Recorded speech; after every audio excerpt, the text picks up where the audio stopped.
हमें इसके लिए रिक्वायर है? ऑलरेडी जो चैप्टर्स आप पढ़ चुके हैं those will be serving as tools for you. सबसे पहले हमने स्टैंडर्ड डिविएशन 4th चैप्टर में स्टडी की थी, वो आपको यहाँ दोबारा रिक्वायर होगा। स्टैंडर्ड एरर की बात हमने सैम्पलिंग के चैप्टर में की थी, you have to recall as well. और हाइपोथेसिस टेस्टिंग जो भी हम रिसेंटली डिस्कस कर रहे हैं उसके बारे में भी आपको यहाँ जानना बहुत ज़रूरी है।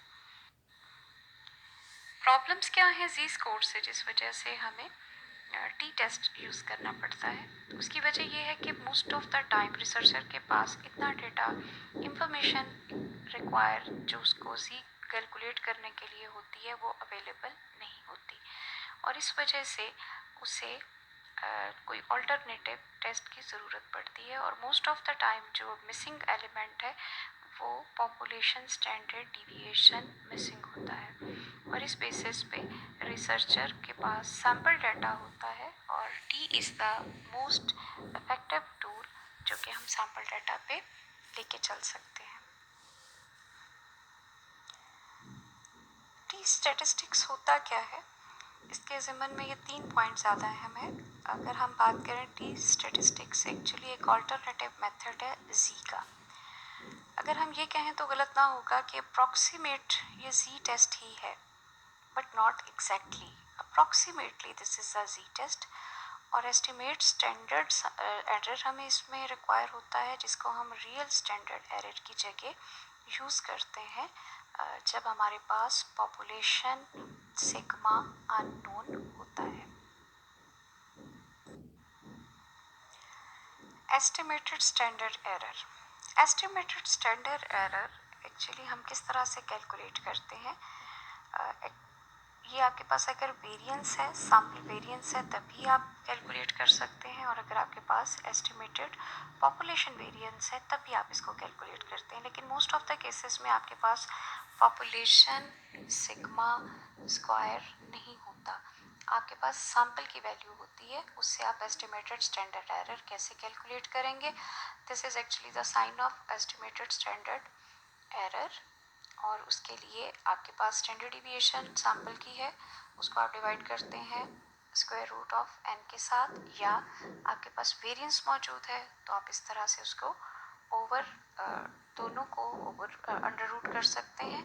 That will be giving you the value of estimated standard error. The T statistic कैसे आप कैलकुलेट करते हैं? यू कैन सी कि ये बिल्कुल वैसा ही फॉर्मूला है जैसा कि हमने जी टेस्ट में देखा था। Sample mean minus population mean divided by estimated standard error. और ये हम यूज़ कब करते हैं? जब हमारे पास population mean population unknown population है जिसका म्यू तो मौजूद है लेकिन उसकी स्टैंडर्ड डिविएशन मौजूद नहीं है, तब हमें इसकी ज़रूरत पेश आती है। डिग्री ऑफ फ्रीडम हमारा एक नया टॉपिक है, नई टर्म है जो इससे पहले हमने एक्सप्लोर नहीं की है अपने हाइपोथेसिस टेस्टिंग में। डिग्री ऑफ फ्रीडम की ओरिजिन क्या है, इसका बैकग्राउंड क्या है, हमें क्यों इसको इस्तेमाल करने की ज़रूरत आती है, इस तमाम लॉन्ग स्टोरी को मैं शॉर्ट इस तरह से करती हूँ कि क्योंकि हमारे पास टी स्टैटिस्टिक में ऑलरेडी बहुत कम इंफॉर्मेशन मौजूद होती है, तो टेबुलेटेड वैल्यूज़ को फाइंड आउट करने के लिए स्टैटिस्टिशियंस ने एक वे जो फाइंड आउट किया है उसे वो डिग्री ऑफ फ्रीडम कहते हैं। और उसको फाइंड आउट करने का तरीका क्या है? n small n minus 1। जो मैंने क्वेश्चंस के सोल्यूशन की वीडियोस आपके साथ शेयर की हैं उसके अंदर how to calculate the degree of freedom and how to locate the tabulated value on the basis of degree of freedom, इसकी पूरी डेमोन्स्ट्रेशन है। That will be helpful for you to understand and further. अपनी distribution देखी थी उसमें आप देख सकते हैं कि जो आपकी नॉर्मल डिस्ट्रीब्यूशन है ये ज़्यादा पॉइंटेड होती है फ्रॉम द टॉप, जबकि आपकी टी डिस्ट्रीब्यूशन टॉप से फ्लैटेड होती है। आपकी नॉर्मल डिस्ट्रीब्यूशन स्क्वीज होती है टुवर्ड्स द एंड्स, जबकि आपकी टी डिस्ट्रीब्यूशन स्प्रेडेड होती है एट द एंड। ये एक्चुअली इसकी क्यों सामने आती है? क्योंकि ये वेरिएबिलिटी टी डिस्ट्रीब्यूशन में in comparison to normal distribution ज़्यादा होती है। जिस वजह से हम ये देखते हैं कि ये फ्लैटेड भी है और स्प्रेड आउट भी इसका होता है। Hypothesis test with the T statistic. किस तरह से हम हाइपोथेसिस टेस्टिंग कैलकुलेट करते हैं टी की मदद से। फॉर्मूला हम इसका पहले देख चुके हैं। Now we are going to elaborate it. Sample mean minus population mean divided by estimated standard error. Estimated standard error आपने कैसे कैलकुलेट करना है, you know it very well.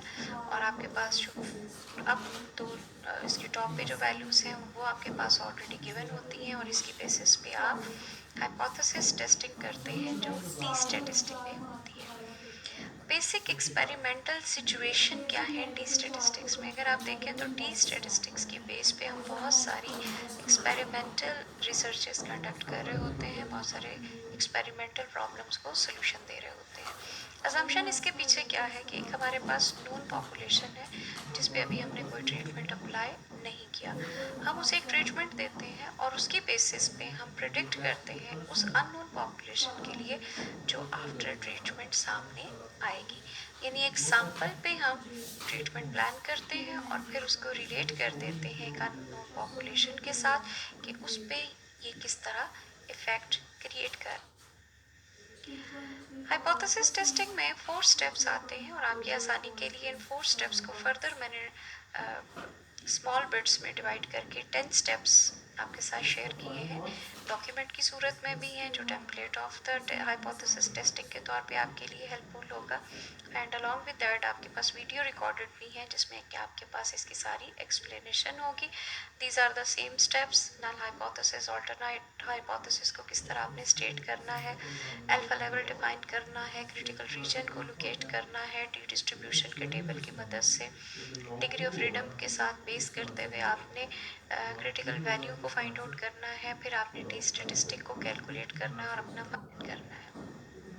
This is the more familiar diagram with you कि आपके पास एक distribution होती है जिसमें आप दोनों साइड पे उसके क्रिटिकल जो एरियाज़ हैं उनको आइडेंटिफाई करते हैं और उसका एक्सेप्टेंस एरिया डिफाइन करते हैं और इस तरह से आप मूव ऑन होते हैं। टी स्टैटिस्टिक्स के लिहाज से एक चीज़ इम्पॉर्टेंट है कि यहाँ आपके पास डिग्री ऑफ फ्रीडम की बेस पे आप ये क्रिटिकल रीजन्स को डिफाइन कर रहे होते हैं।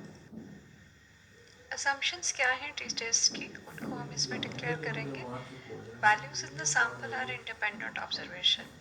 This is very important terminology, independent observation. इसका मतलब बिल्कुल आपको उसी तरह से लेना है जिस तरह स्टैटिस्टिकली ये यूज़ होता है। जिस तरह हम कहते हैं कि सैंपल हमने रैंडमली ड्रॉ किया है, इसी तरह से हम ऑब्जर्वेशन के बारे में कहते हैं कि हमने इंडिपेंडेंट ऑब्जर्वेशन ली है।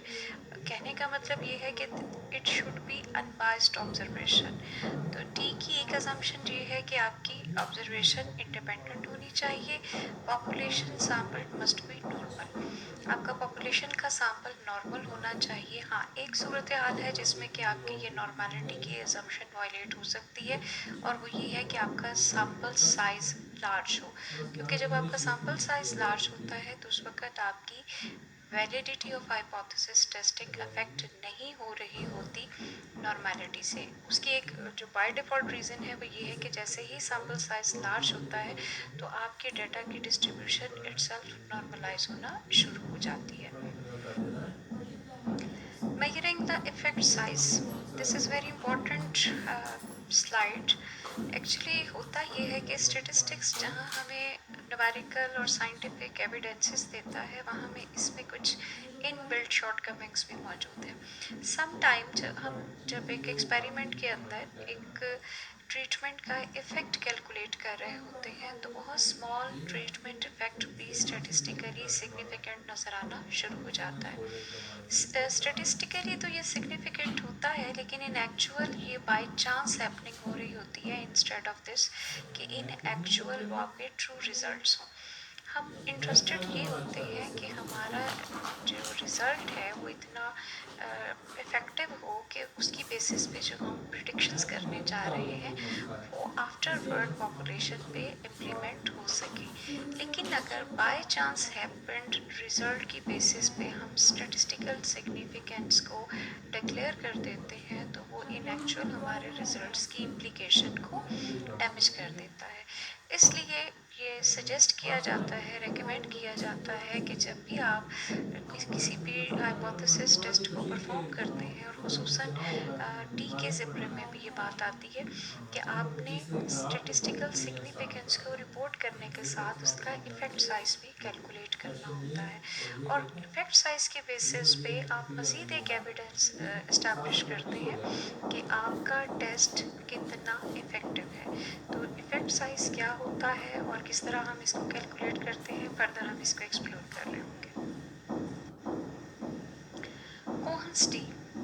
कोहन्स टी एक्चुअली एक ऐसी मेथोडोलॉजी है जो कि आपको इफेक्ट साइज कैलकुलेट करने में हेल्प करती है। Estimated Cohen's t is computed using the sample standard deviation. जैसा कि आप जानते हैं कि टी टेस्ट में आपके पास सैंपल स्टैंडर्ड डिविएशन मौजूद होती है, और आपके पास सैंपल मीन और पॉपुलेशन मीन दोनों मौजूद होते हैं, तो आपके लिए एस्टिमेटेड टी फाइंड आउट करना बिल्कुल भी मुश्किल नहीं होता। लेकिन जो आप एस्टिमेटेड डी की वैल्यू फाइंड आउट करते हैं, ये जानना फर्दर बहुत ज़रूरी है कि वो आपके लिए क्या मीनिंग रखता है, और जो हम इफ़ेक्ट साइज देखना चाह रहे हैं और जिस इफ़ेक्ट साइज के बेस पे हम अपनी फ्यूचर इम्प्लीकेशन को इंश्योर करना चाह रहे हैं, उसकी इंटरप्रिटेशन क्या होगी में, ये आपके लिए एक जो टेबल है ये बहुत हेल्पफुल रहेगा। कोहन्स टी आप कैसे फाइंड आउट करते हैं, your treatment treatment mu minus your no treatment mu, यानी आपका सैंपल म्यू और आपका population mu divided by sample standard deviation. अगर आपके मैग्नीट्यूड डी की हम बात करें तो if your D is 0.2 it means small effect. अगर आपका डी 0.5 है तो इट मीन्स मीडियम इफेक्ट है, और इसी तरह 0.8 मीन लार्ज इफेक्ट। 0.2, 0.3, 0.4 ये तीनों स्मॉल इफेक्ट्स कहलाएंगे। 0.5, 0.6 और 0.7 मीडियम इफेक्ट्स हैं, और 8 से 1 तक आपका लार्ज इफेक्ट कहलाएगा कोहन्स टी के मेजर ऑफ इफेक्ट साइज की based. Directional hypothesis and one tailed tests. Generally हम जब हाइपोथेसिस टेस्टिंग सोशल साइंसेस में करते हैं तो हमारे अमूमन हाइपोथेसिस नॉन डायरेक्शनल होते हैं, क्योंकि हम इतने कॉन्फिडेंट नहीं होते कि हमारा जो एक रिलेशनशिप दो वेरिएबल्स का है वो किस डायरेक्शन में लाई कर रहा है। लेकिन अगर हमारे पास ऐसी कोई पर्टिकुलर इंफॉर्मेशन मौजूद है and we are more confident कि रिलेशनशिप किस डायरेक्शन में है, तो फिर हम डायरेक्शनल हाइपोथेसिस बनाते हैं और उसकी बेसिस पे हम डिफाइन करते हैं कि ये डायरेक्शन लेफ्ट टेल्ड है या राइट टेल्ड है, और उसी बेसिस पे उसकी जो कैलकुलेशन है उसमें भी स्लाइटली डिफरेंस है। जो मैंने आपको सोल्यूशन की वीडियोस भेजी हैं उसमें how to calculate one tailed test with right side and how to calculate one tailed test with left side, ये दोनों मौजूद हैं। That will be really helpful for you to understand the difference, और कौन से प्रोटोकॉल्स को हमें मलूज़ खातर रखना चाहिए जब हम एक स्पेसिफिक वन टेल टेस्ट को डील कर रहे होते हैं। That will be really helpful for you. ये आप इससे बहुत अच्छे तरीके से वाकिफ़ हैं कि जब हम डिस्ट्रीब्यूशन के अंदर क्रिटिकल रीजन को डिफाइन करते हैं, और ये क्रिटिकल रीजन हमारे टेबुलेटेड वैल्यू की बेस पे होता है, वन टेल से मुतल्लिक है कि ये आपका एक्सेप्टेंस रीजन है, और अगर आपके यहाँ पे टी की वैल्यू आती है तो that will be your rejected hypothesis, जिसकी हम नल हाइपोथेसिस कर रहे हैं। Thank you so much for your attention. आप अपनी क्यूरीज को राइट डाउन कर लीजिएगा, इंटरेक्शन क्लास में उसको डिस्कस करेंगे। Thank you so much.